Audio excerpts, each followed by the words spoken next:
that short person should have got there early, an hour or two, and started looking for a damn box. Or should have brought his own box. Maybe if they would have bought a ticket too. Right. That's better. That's the best point of them all. Go buy a damn ticket. Oh, yeah. Oh, I forgot about this. Oh, buddy. A new video. My buddy Ben in his new Bitcoin shirt. Our boy Ben Hart. Is he having a one-on-one with somebody? Well, we'll see right here. So if you guys haven't seen the Origins videos that we've done on this, I'll go ahead and link them down below. But our boy Ben Hart just put out a new video that we got to check out. Of course, all the links down below. But this one is entitled Origins of the Woke Mind Virus by Ben Hart. Seems like he might be about to spit some more facts on us, so I'm excited to see what we got. He impressed you, so yeah. Let's see what we got. And the college really reacted negatively. They really tried to crack down on the paper, tried to put the paper out of business. They threatened us with lawsuits, and we were in court. And they tried to prevent. They used the campus police to prevent distribution of the paper on the campus. And of course, that actually just made the paper a lot more popular. People wanted to get their hands on it. It's like I didn't get my issue of the paper because the police picked it up. So this is a perfect example of the Streisand effect. Are you familiar with this? No, I did not. So this is a phenomenon that occurred and was analyzed and learned and coined. I guess it's not even really a real thing, but essentially Barbra Streisand bought a huge mansion, and it was discovered, it became public where the location was. And there were photos taken, aerial photos of it, and it was leaked, hey, this is Barbra Streisand's house. And she got all sorts of upset and tried to strike down all these comments and all these photos, and she made such a big fuss out of it that it ended up attracting more and more attention, backfiring from the initial intention of covering it all up. So this is a pretty interesting example of the Streisand effect. Okay. I think it was 190 to 5, to condemn the election of Ronald Reagan. So there was that. But the book points out that Do you remember Reagan? Yes. Yeah. Yes. What was that like? I'm thinking that coming in Reagan and shortly thereafter is when I think Reagan wasn't in it for the money. That's kind of how I look at it.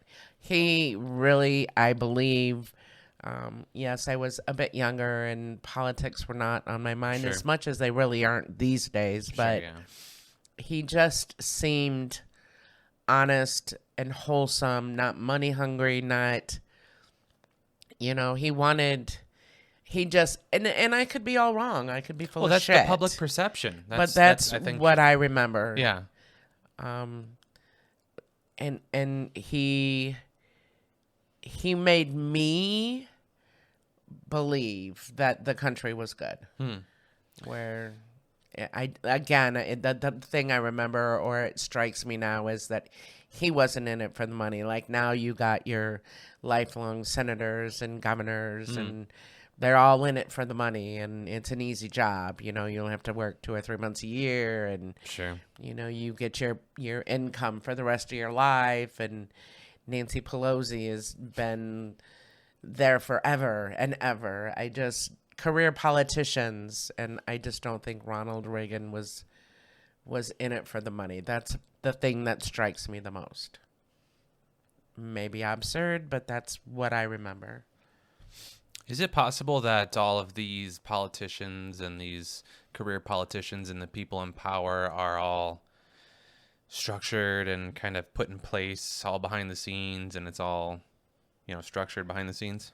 I do believe that now, especially these days. I think, of course, there's all those theories and what have you, but I think they're somewhat controlled in what they can say and what they can do, and if you don't go by their hidden agenda or quiet agenda, that you will possibly be ostracized or definitely voted out, because I do not think the elections are basically a straight out vote anymore. I think there's just too much behind the scenes that we don't know. Again, conspiracy theories are much more prevalent these days than it was back when I was in school. So, and again, it's social media. It's what's out there. It's and people can write and say and believe anything. I was trying to find it, but there's a clip that features, I don't know, probably a couple of dozen different media, like news stations, and the crew reading off the teleprompter, and it shows a couple of dozen individuals all reading literally the same message, Correct. word for word, Correct. and it's all clearly Like the whole screen was full of multiple Yeah. news agencies or Yeah. news reporters, anchors. Anchors. That was the word I That was was the looking for. word. The news anchors all saying the same thing. I've seen that, and at that same video where I saw that, because there is a video, and our friend Mallory would probably know that who did this, because I think she sent it to me. But it even goes back to show like how in the 60s Disney was putting out mind bending, shaping things back in the 60s, you know? And like even at that time, Walt Disney World in California was on forbidden land. That land was never, ever, ever supposed to be sold. It was supposed to be safe for nothing, and nobody could buy this land. Whoa. But then all of a sudden, Disneyland appeared. Mom, you are sounding like a conspiracy nutcase. What is going on here, folks? I got the tinfoil hat in the back. Don't worry, Ma. We'll get you covered. Are we safe? I think We're we'll safe. be safe. Enforce this, what is it, diversity, equity, and inclusion. Equity is the second one. So equity versus equality is one of the biggest aspects of this all. Are you familiar with this argument here? No. Okay, so Sometimes I feel like I don't know That's anything okay, that you that's and okay. I are on the same That's page okay. at all. So you can imagine, actually, here, let me pull up, so in equality, everybody has the same opportunity. In equity, the opportunities are distributed according to the needs. So you see the difference there? Definitely. So on the surface, if you look at it just right away, it looks like equity's the better idea, right? Yeah, for sure. In an ideal caged system and a perfect situation and circumstance where it's literally just boxes holding people up to watch a football game or a baseball game, then yeah, it's real easy to divide out that equity.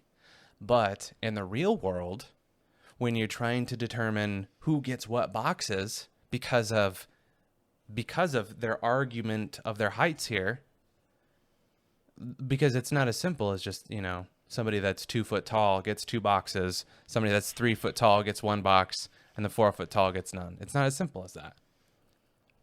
So that's the whole argument here is if the world should be ran on equity or if the world should be ran on equality. And I'm sure as far as this visual, these images,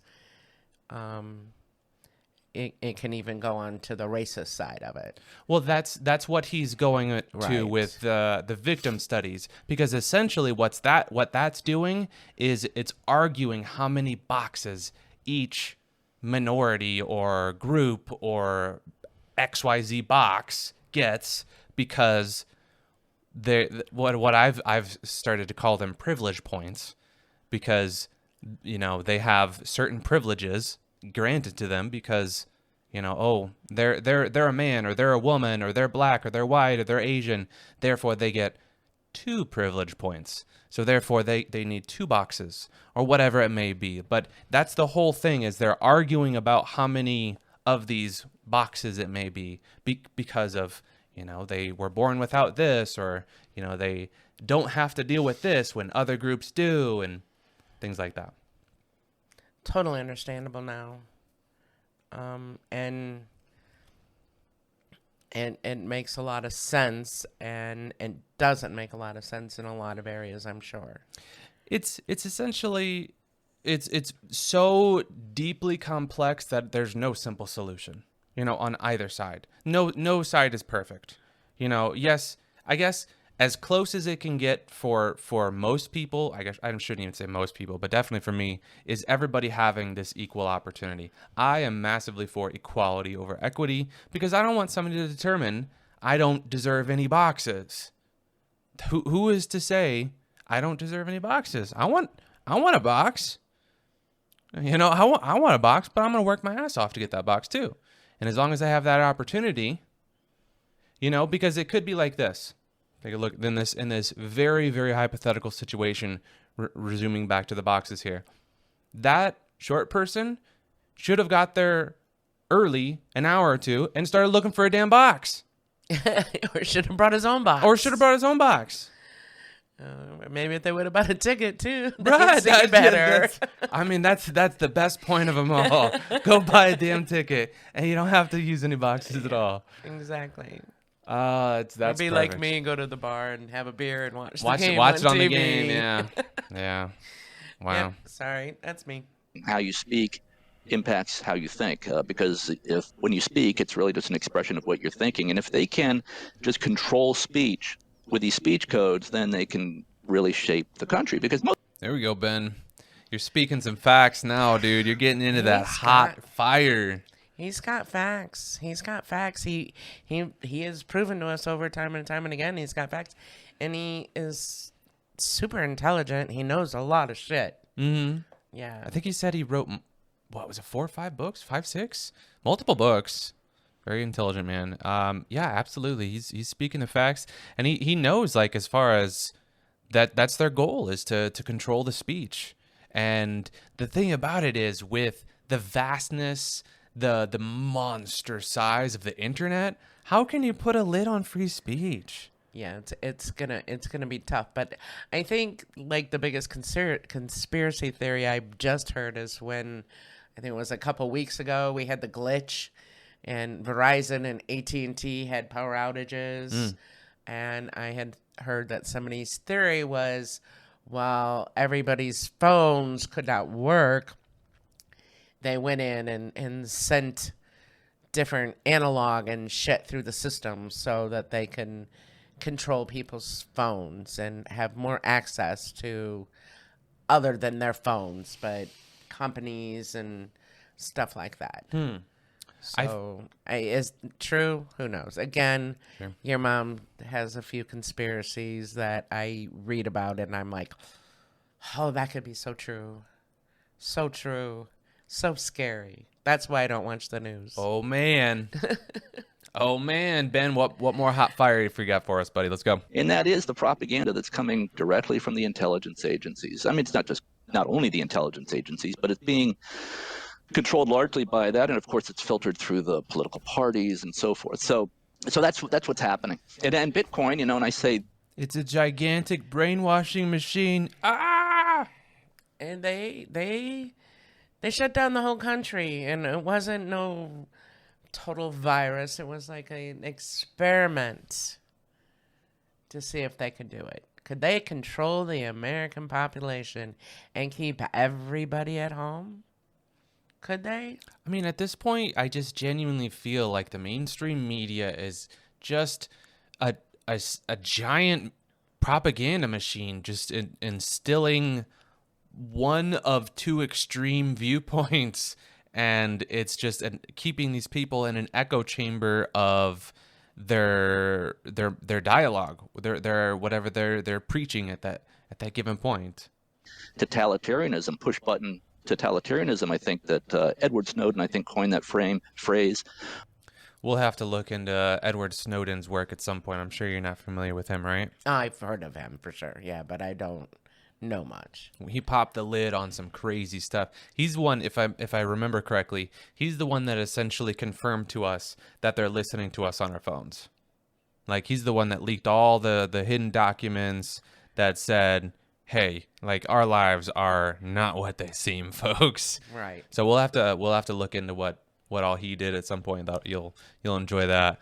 But I think he's dead on too, also about Elon Musk, and he's such a hot buzzword. He's up there with Trump as far as like a lot of people love him and a lot of people hate him. So but like it's crazy because like these people or not, they're successful. Like you cannot deny that these people are intelligent and they are well spoken, well thought out in their careers and what they work hard. Like maybe they have different beliefs than you, but you gotta respect them. I guess you don't got to, but dang, you should. Like they put in the time, but it is what it is. Bitcoin is the safeguard from that. I call it the Second Amendment for your money. Ben, great messages. Appreciate you putting your work out there, man. You are our true hero, as I've said before. What he's saying sounds accurate to me, but I mean, I'm not gonna say that it is for sure with certainty because a lot of what he's saying is going above my head.